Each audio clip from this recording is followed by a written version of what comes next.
In today's video, I'm going to teach you how to get dates by month and year in an Excel pivot table. When you're working with date-based data, things can get messy fast if you're just looking at individual days.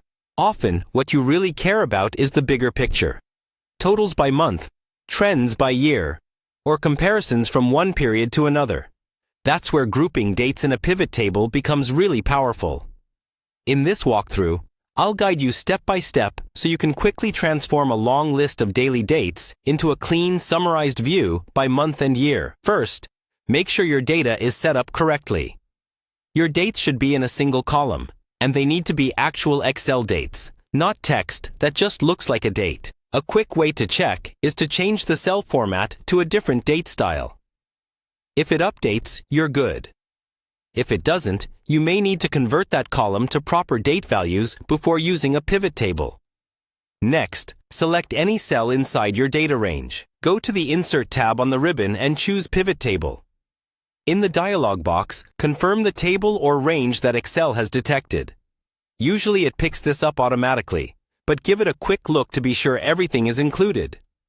Then decide whether you want the pivot table on a new worksheet or in the existing one, and click OK. Now you'll see the Pivot Table Fields pane on the right. Find your date field and drag it into the Rows area. At first, you'll probably see every single date listed separately, which isn't very helpful yet. To group these dates, click on any date inside the pivot table. Then, on the ribbon, go to the Pivot Table Analyze tab and choose Group Field. A dialog box appears with options like months, years, quarters, and days. Here's the key part. Select both months and years. This tells Excel to create a hierarchy where each year can be expanded to show the months within it. Click OK, and the pivot table will instantly reorganize, showing years at the top level and months underneath. You can expand or collapse each year using the little plus and minus buttons next to it. From here, you can drag your numerical fields, like sales or quantities, into the Values area to see totals by month and year.